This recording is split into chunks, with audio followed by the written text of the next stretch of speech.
मैंने उसकी दिलजोई के लिए कहा, इस सरजमीन कमरे के रोमान पर माहौल में तुम उसके हथकंडों से नहीं बच सकोगे। टटोलने की कोशिश में वो तुम्हारे होश व हवास पर छा जाएगी। वो अंदाजा लगा चुकी है कि तुम उससे मुतासिर हो चुके हो। उसे मेरी तरफ से खौफ लाहक हो गया था, इसलिए वो दवा का बहाना करके वहां से चली गई। तुमने खुद देख लिया, वो लॉबी में नहीं थी, लेकिन कहीं छुपी हुई होगी और मेरे चाहते ही कमरे में लौट आएगी। जफर की जुबान आखिरकार चल पड़ी थी। वह मुझे फांस कर मुझसे क्या हासिल कर लेगी? अपना ही पिंदार गंवाएगी। मैंने एक दोस्त और खैर ख्वाह की हैसियत से तुम्हें मशवरा दिया है। अब अमल करना या ना करना तुम्हारे इख्तियार में है। दलील के बगैर तुम्हारे मशवरे की हैसियत राधा जैसी है। ना नो मन तेल होगा, ना राधा नाचेगी। मैंने फौरी ख्याल के तहत वो मुहावरा जबरदस्ती अपने फिक्रे में शामिल कर दिया।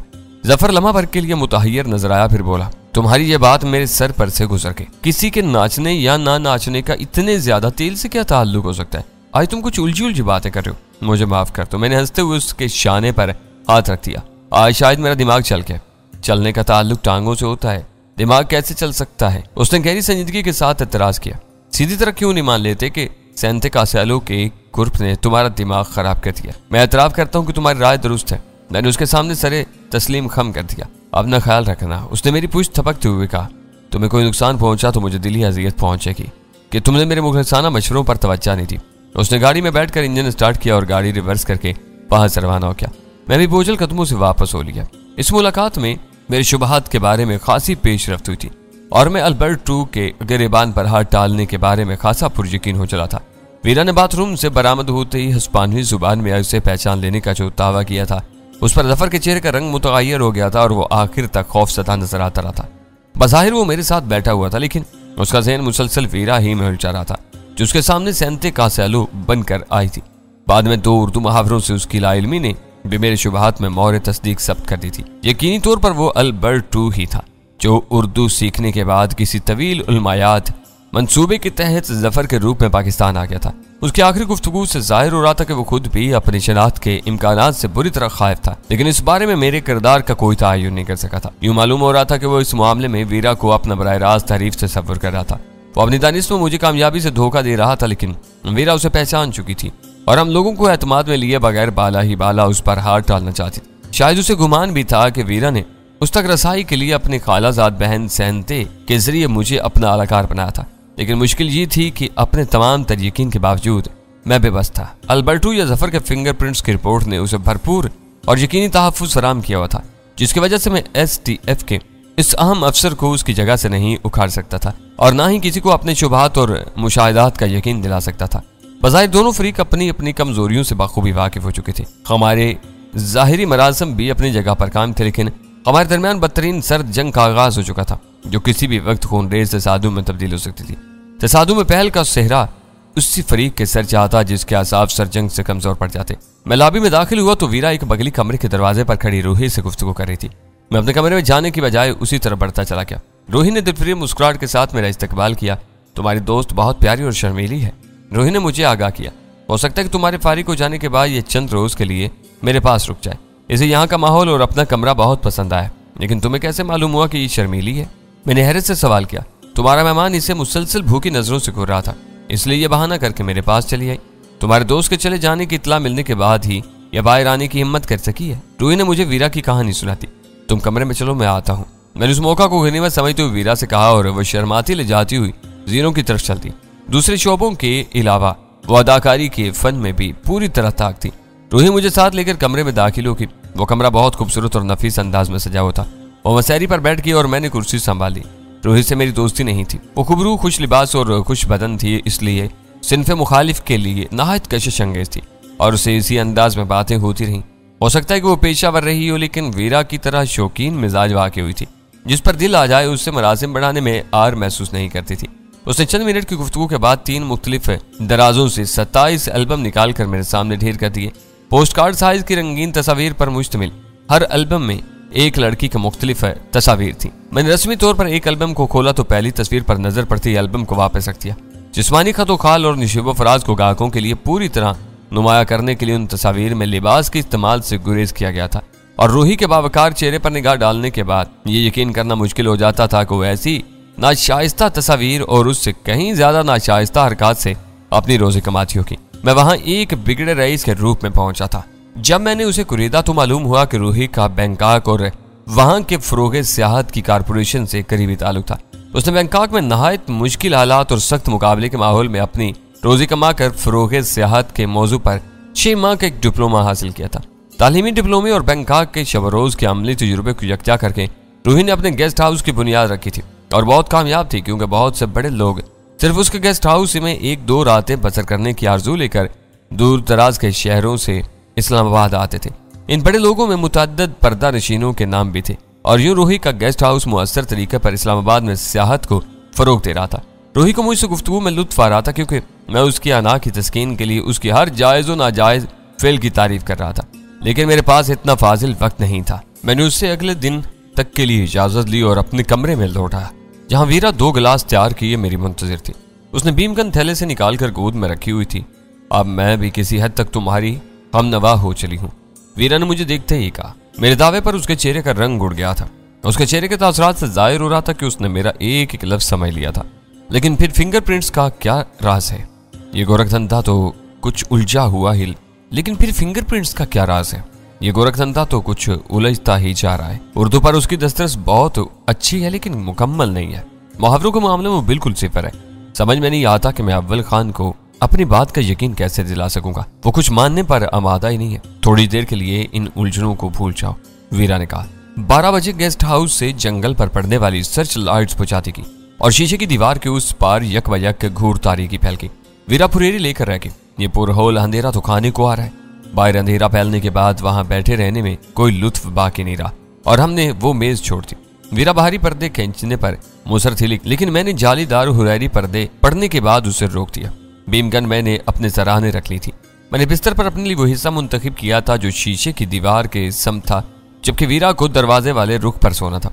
लेकिन स्विच के जरिए कमरे में अंधेरा करते ही वीरा ने अपनी जगह छोड़कर कंबल एक तरफ उछाला और हाथापाई का आगाज कर दिया। मैं उसके साथ एक दूसरे की हदूद में अदम मुदाखलत की मंसूबाबंदी जरूर कर रहा था, लेकिन इस वक्त जो कुछ हो रहा था वो मेरे लिए गैर मुतवक्का नहीं था। वीरा के वजूद के महकार और उसकी दीदा दलेरी ने जरा सी देर में मुझे हार मानने पर मजबूर कर दिया और सूरत हाल पर वीरा का मुकम्मल राह चुका। वो इस कदर खुदसर और जिद्दी थी कि जो बात सोच लेती थी हर सूरत में कर गुजरती थी। आंख लगने से बेशतर हमें हुरैरी पर्दों की ओर से कई बार चमकती हुई हैवानी आंखें नजर आईं। शायद हर तरफ अंधेरा फैल जाने के बायस भूखे सुअर और गीदड़ खुराक की तलाश में आबादी के करीब आ गए थे। मैं उन्हीं को देखते देखते किसी वक्त गहरी नींद की तलतलों में डूबता चला गया। सोते सोते मुझे अचानक यूं महसूस हुआ जैसे भूखे भेड़िए मेरा लिबास नोच रहे हो। वजूद में सरायत कर जाने वाली तहशत की सर्द लहर के साथ मेरा ज़हन गनूदगी से निकलने की कोशिश करने लगा। मेरे लिबास फिर खींचा गया। इस बार हल्की से घुर्राहट भी सुनाई थी। मैंने बंद आंखों में खफीफ सी चुरियां पैदा करके देखा तो सामने अंधेरे के सिवा कुछ भी नहीं था और मैं बिस्तर पर ही मौजूद था। सोते रहे तो वो सिवा कर डालेंगे। इस बार वीरा की सुरगाशियाना घुर्राहट मैंने वाज़े तौर पर सुनी। वो इस्तरारी अंदाज में मेरा पांचा खींचे जा रही थी और उसकी आवाज में गैर मामूली खौफ रचा हुआ था। दरवाजा खोलो वरना हम इसे तोड़ देंगे। दरवाजे पर तेज दस्तक के साथ ही एक भारी मर्दाना आवाज गूंजी और मेरे ज़हन में यक बयक पूरी सूरत हाल वाज़ेह होगी। हमारे दरवाजे पर नामालूम लोग मौजूद थे और वीरा उन्हीं की ऊंची दस्तकों की वजह से मुझसे पहले बेदार हो चुकी थी। ऊपर से भी कुछ लोगों के चलने फिरने की आवाजें सुनाई दे रही थी।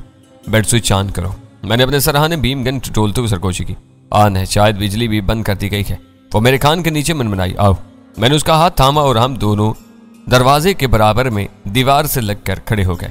मुझे हैरत थी कि हमारा दरवाजा इतनी दीदा दिलेरी के साथ पीटा जा रहा था, लेकिन गेस्ट हाउस के अमले या वहां मुकीम मेहमानों में से किसी के कान पर जूं तक नहीं रेंगी थी। मैंने महसूस किया कि इतनी हड़बोंग के बाद भी हमारा खामोश रहना बाहर वालों के हौसले बुलंद कर सकता था। इसलिए मैंने फौरन यूं ऊंची आवाज में हाँक लगाई। ये क्या बदतमीजी है? ज्यादा पी गए हो तो जाकर अपने कमरे का दरवाजा तोड़ो। यहाँ जोर आजमाई क्यों कर रहे हो? बिला वजह हमारी नींद मत खराब करो। दरवाजा खोलो, हम सैंतिका सैलू से मिलने आए हैं। बाहर से घुर्रा कर कहा। क्या वो इतनी रात गए किसी से मिलना पसंद नहीं करती? तुम्हें वक्त लेके दिन में आना होगा। मैंने बराह रास्त जवाब दिया। फिर उनको सुनाने के लिए निस्बतन धीमी आवाज में वीरा से अंग्रेजी में मुखातब हो गया। डार्लिंग, ये गेस्ट हाउस वाले कहाँ मरे हुए हैं जो इतनी धमाचुकड़ी के बाद भी इधर मुतवज्जा नहीं हुए? तुम दोनों के अलावा हर फर्द अपनी जगह पर बेहोश पड़ा हुआ है। उनसे किसी मदद की उम्मीद न रखो और शराफत से दरवाजा खोल दो। हमें दरवाजा तोड़ना पड़ा तो मार मार कर तुम्हारा भुरकस निकाल देंगे। बाहर से किसी दूसरी आवाज ने इस्तज़ाइया अंदाज में कहा। गेस्ट हाउस के मेहमानों समेत सब लोगों को बेहोश करना बच्चों का खेल नहीं था।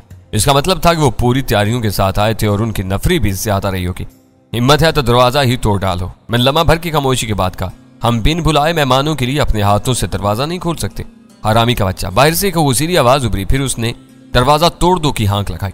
मैंने हाथ बढ़ाकर नहायत खामोशी से दरवाजे का बोलट गिरा दिया। दौड़ते हुए कदमों की मुख्तसर सी आवाज के बाद कोई भारी भरकम वजूद दरवाजे से टकराया और दरवाजे का मामूली सा कुफल टूटने के साथ ही अपनी झोंक में कमरे में आ गिरा। मैंने पीछे से हाथ डालकर उसे उसी के जोर में ऊपर उछाल दिया। वो मसैरी पर से उड़ता हुआ शीशे की दीवार पर जा गिरा। पुरशोर शनाकों में मेरे शिकार की दिलदोज चीखें बहुत नुमाया थी। चाहे टूटने वाले शीशे के तेज धार टुकड़े उसके बदन में व्यवस्थ हो गए थे। उसके पीछे दूसरा और फिर तीसरा अंदर आया और वो दोनों भी गालियां बकते हुए एक दूसरे पर ढेर हो गए। गालिबन वीरा ने दरवाजे की ओट से टांग अड़ाकर उन्हें मुंह के बल गिराया था। मैंने पलटकर तेजी से लात घुमाई और उनमें से एक मेरी जद में आ गया। वो करीहा चीख मारकर दोबारा दरवाजे की तरफ उल्टा और वहां वीरा उस पर टूट पड़ी। तीसरा शख्स उठकर मुझसे लिपट गया। उसका चेहरा नोचने की कोशिश में मुझे पता चला कि उसके चेहरे पर नकाब मुड़ा हुआ था। इस वक्त तक बीम गन बदस्तूर मेरे हाथ में थी, लेकिन मैंने उसे इस्तेमाल नहीं किया था।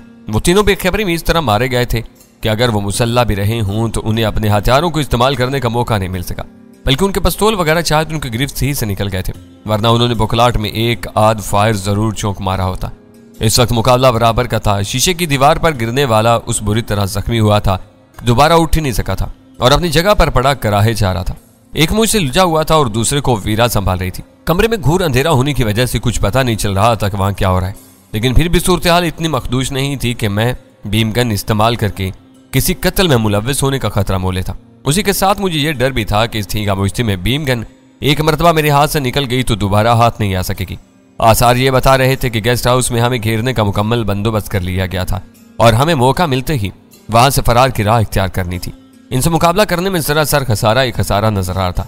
एक बार मौका मिलते ही मैंने अपने हरीफ के चपड़े पर बीमगन का आईनी दस्ता रसीद किया और वो लड़खड़ा कर मसैरी पर ढेर हो गया। मैंने इस मोहलत को गनीमत समझते हुए बीमगन फुर्ती से जेब में डाली और उस पर टूट पड़ा।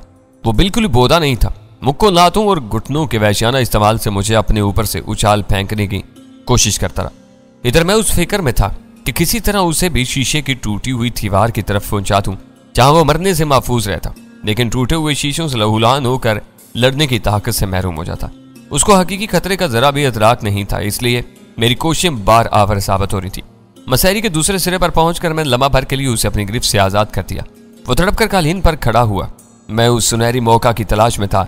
मैंने उसकी गर्दन जकड़ कर उसे अपनी पुश्त पर से उसी समत में उछाल दिया जिधर उसका पहला साथी पड़ा हुआ खड़ा रहा था। उसकी दबी दबी चीख मेरी तसल्ली के लिए काफी थी। मैं पलटा तो वीरा मेरे सामने मौजूद थी। उसके हाथ में पिस्तौल दबा हुआ था। ऊपर वाले किसी भी लम्हे इधर आ सकते हैं, उसने हाँफते हुए अंग्रेजी में कहा। मैंने दोबारा दरवाजा बुलट कर दिया। गिरिल काट कर जंगल की तरफ निकल भागो। ऊपर से कई अफरादों की चलने फिरने की आवाजें आ रही हैं। इधर गए तो हम पूरी तरह फंस जाएंगे, मगर ये मजबूत ग्रिल कैसे कटेगी? मैंने बुखलाए हुए अंदाज में पूछा। बीमगन कहाँ है? उसने दांत पीस कर मुझे झंझोर डाला। इसे इस्तेमाल क्यों नहीं करते? मैंने बीमगन का रुख ग्रिल की तरफ करके ट्राइगर ऑन किया और अपने हाथ को एक बड़े दायरे की सूरत में तेजी के साथ गर्दिश दी। कमरा तेज नीलगू रोशनी से भर गया।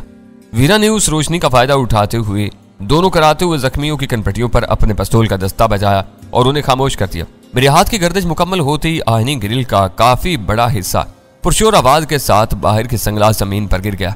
इसी वक्त दरवाजे को जोर जोर से पीटा जाने लगा। कालबन ऊपर वाले अपने साथियों की तलाश में हमारे कमरे तक आ पहुंचे थे और तकरीबन चीख चीख कर अपने अंदर वाले साथियों से सूरत-ए-हाल के बारे में दरियाफ्त कर रहे थे, लेकिन उन्हें जवाब देने वाले खामोश पड़े, गहरे गहरे सांस ले रहे थे।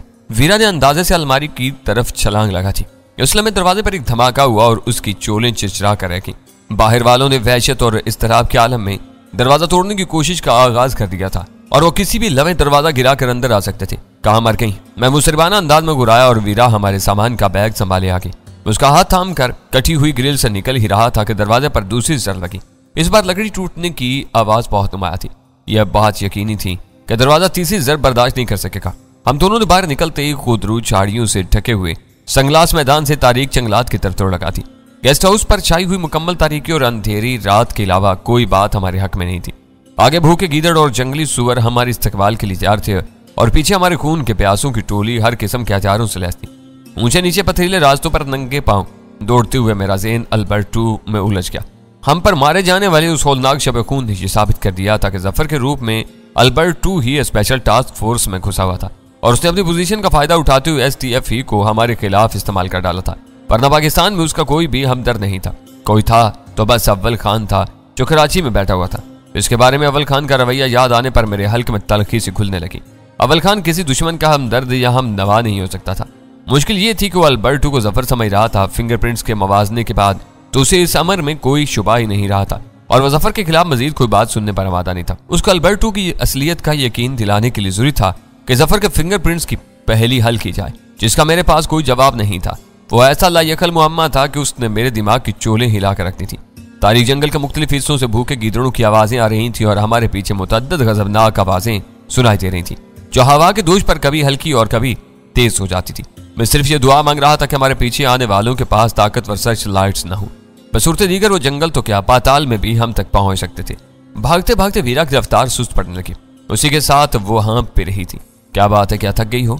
मैंने उसे अपने साथ तकरीबन घसीटते हुए सवाल किया। थकी नहीं हूँ, धारदार पत्थरों ने मेरे पैर जख्मी कर दिए। उसने बन्ना कर जवाब दिया।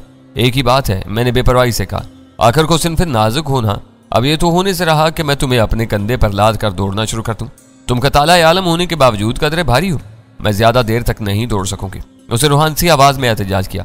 ना दौड़ना, लेकिन जब तक दौड़ सकती हो पूरी कुव्वत सर्फ करके दौड़ती रहो। नकाबपोशों की टोली हमारा ताक़ुब कर रही है। मैंने कब से आने वाली मुतअद्दिद आवाजों पर कान जमाते हुए कहा।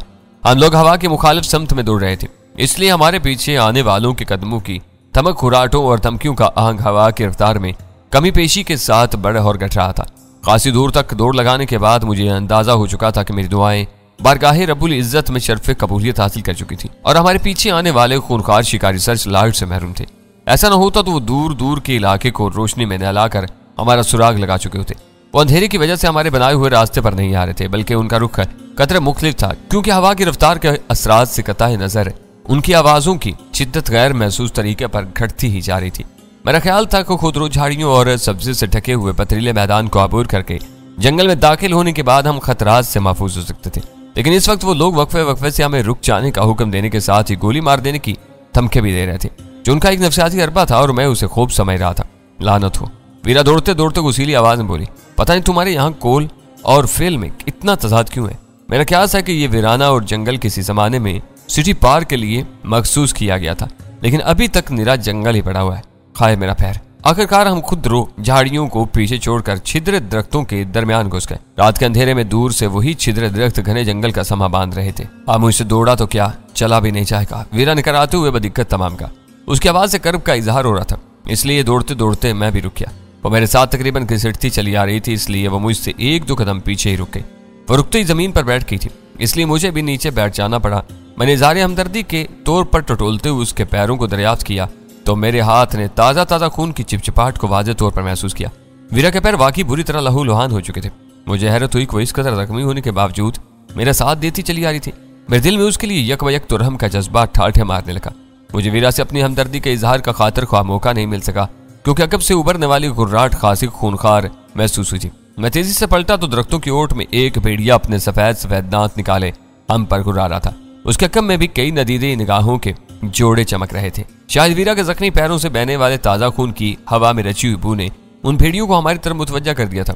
मेरा इस्तरारी रद्द अमल तो यही था कि वीरा से पिस्तौल लेकर उस मुख्तसर से गौल को फिलफौर जहन्नुम वासिल कर दिया जाए, लेकिन अपना ताक़ुब करने वालों का ख्याल आते ही मुझे वो इरादा मुलतवी बल्कि मनसूख करना पड़ा। इस वक्त तक ताक़ुब करने वालों की आवाज़ें आवारा हवाओं के दोष पर मातूम हो चुकी थी। मेरा ख्याल था कि वो राह भटक कर किसी गलत समत में निकल गए थे। अगर हम उन भूखे भेड़ियों पर फायर करते तो गोलियों का शोर उन्हें दोबारा हमारी राह पर डाल सकता था, और मैं इतना संगीन खतरा मोल लेने के लिए तैयार नहीं था। वही मसला भीमगन के इस्तेमाल में भी दरपेश था। वो हथियार बेहद मोहलक होने के साथ ही बेआवाज भी था, लेकिन फासले से वार करने की सूरत में फिजा का नीलगुण रोशनी में नहाना यकीन था। और रोशनी भी दुश्मनों को हमारी राह पर डाल सकती थी। रात की तारीकी में रूही के गेस्ट हाउस से भयानक नजर आने वाला वो जंगल दर हकीकत इतना ज्यादा होलनाक नहीं था। दरख्त भी बहुत घने और एक दूसरे में पेवस्त नहीं थे। उनके दरमियान से जा बजा तारों भरा आसमान नजर आ रहा था। मेरी दानिश में वीरा का जला कटा तबसरा दुरुस्ती था। इस्लामाबाद जैसे नए नवेले और मुनज़्ज़म शहर के साथ किसी वहशतनाक जंगल की सिरे से गुंजाइश ही नहीं थी, क्योंकि वो शहर पुठार के जंगलात को साफ करके ही बसाया गया था। मुझे याद आने लगा कि मैंने भी किसी किताबचे में F8 से मुल्हका F9 के उस वसी और अरीज इलाके के बारे में पढ़ा था, जिसे किसी पार्क के लिए मखसूस किया गया था और पार्क को कुदरती रंग देने की खातिर वहां मौजूद दरख्तों वगैरह को बरकरार रहने दिया गया था। लेकिन इस्लामाबाद बसने के तवील अरसे बाद भी इस नीम कुदरती पार्क में तरक्याती कामों की इब्तिदा नहीं की जा सकी थी। ज़हन में वो सूरत हाल वाज़ेह होने के बाद मेरे लाशऊर में जमे हुए खौफ में नुमाया कमी हो गई। इस गैर आबाद और खुदरू जंगल में इक्का दुक्का भेड़ियों की मौजूदगी गैर मुतवक्का नहीं थी, लेकिन ऐसे इलाके में जंगली सुवरों का कोई खतरा नहीं हो सकता था। वो कहानियां आबादी के सिरे पर रहने वालों के दिमागों की इख्तरा से ज्यादा कुछ भी नहीं थी। मैंने गौर किया तो वो तादाद में कुल 4 थे और शायद इस इलाके में उनकी वही जुमला नफरी थी। भेड़िया आमतौर पर इंसानों पर हमले में पहल नहीं करते और इनसे बचकर भाग निकलते हैं, लेकिन इंतहाई भूख के आलम में वो किसी भी जानदार पर मुंह मारने से नहीं चुकते। उन चारों भेड़ियों की हरिसाना निगाहों से ये जाहिर हो रहा था कि बहुत ज्यादा भूखे नहीं थे। बस वीरा के खून की बू ने उन्हें हमारी तरफ मुतवज्जा कर दिया था और वो अपनी मरगूब ग़िज़ा पर झपटने के लिए मौका की तलाश में थे। ये मुसीबत कहाँ से नाज़िल होगी? वीरा कदरे खौफजदा आवाज में मनमनाई। अब हम क्या करेंगे? न भाग सकती हूँ ना इन पर फायर कर सकती हूँ। गोली की आवाज दुश्मनों को हमारी तरफ मुतवज्जा कर देगी। इस जंगल की ताज़ा हवा ने तुम्हारे दिमाग पर खासा खुशगवार असर डाला है। मैंने माहौल का बोझलपन दूर करने की नीयत से कदरे खुश दिली के साथ कहा। वैसे भागने की हमाकत भी न करना, ये चारों खासे बेखुदा मालूम होते हैं। मुझे छोड़कर पीछे से तुम पर टूट पड़ेंगे। मेरा फिक्रा अधूरा रह गया क्योंकि उसने गुस्से में मुझे धक्का दे दिया। मेरे हल्क से बरामद होने वाली खफीफ सी इस्तरारी आवाज पर भेड़िया भड़क कर उछले और यक बजक उनकी तादाद 3 रह गई। चौथा शायद मेरी उसी रद्द-ए-अमल से खौफजदा होकर भाग निकला था। मैंने फिजा में हाथ लहराकर गोले से उन्हें शिशकारा और वो तीनों मजीद पीछे चले गए, लेकिन उनकी चमकती हुई आंखें बदस्तूर हमारी तरफ निकला थी। तुम में कौन से सुरखाब के पर लगे हुए हैं जो ये तुमको कुछ नहीं कहेंगे? वीरा घुर्रा रही थी। मुझ में नहीं, सुरखाब के पर तुम्हारी जात में लगे हुए हैं। मैंने मकार भेड़ियों पर से नजरें हटाए बगैर कहा। यह तुम्हारी सिन्फ और पुरफरेब सूरत का कसूर है कि तुम्हें देखकर मर्द भी भूखे भेड़ियों की तरह अपने दांत तेज करने लगते हैं और ये बेचारे तो वाकई भेड़िए मालूम होते हैं। ठीक है, वो बरहमी के आलम में उठ खड़ी हुई। तुम अपनी बेवक्त की रागनी हलापते रहो, मैं खुद ही इनसे निमटने की कोई राह निकाल लूंगी। तुम बिला वजह चिराग पा रही हो। ये दरअसल तुम्हारे जख्मी पैरों से बहने वाले खून की बू पर इधर आए हैं। मैंने जल्दी से अपनी बात की वजाहत करते हुए कहा। और आबादी के करीब रहने की वजह से इंसानों से किसी हद तक मानूस भी मालूम होते हैं। फिर वही बक बक किए जा रहे हो? वो जलाकर बोली। भेड़ियों की नफ्सियात पर हम सुबह तक बहस कर सकते हैं, फिलहाल इन्हें भगाना जरूरी है ताकि मैं यकसोई के साथ अपने पैरों के जख्म साफ कर सकूं। उसी लम्हे कदरे फासले से चुप चुप की हरिसाना आवाजें सुनाई थी और इस समत में नजरें दौड़ाते ही मुझे मफरूर भेड़िए की चमकदार आंखें नजर आकी। वो मैदान छोड़कर नहीं भागा था, बल्कि अपने साथियों से अलग होकर उस तरफ चला गया था जिधर से हम आए थे। वो बड़े इन्हिमाक और नदीदेपन से पत्थरों पर टपका हुआ वीरा का खून चाट रहा था और वक्फे वक्फे से हमारी तरफ भी देखता जा रहा था। वो मंजर देखकर मुझे कराहियत के साथ ही हल्का सा खौफ भी महसूस होने लगा। पेट की हवस एक हद से तजावुज कर जाए तो हर जानदार अंधा होकर अपने शिकार पर पिल पड़ता है। इस वक्त उसे मरने या मारने का होश नहीं रहता। वीरा के खून के चंद कतरे चाट लेने के बाद चौथा भेड़िया बेसब्री और हिम्मत का मुजाहरा कर सकता था।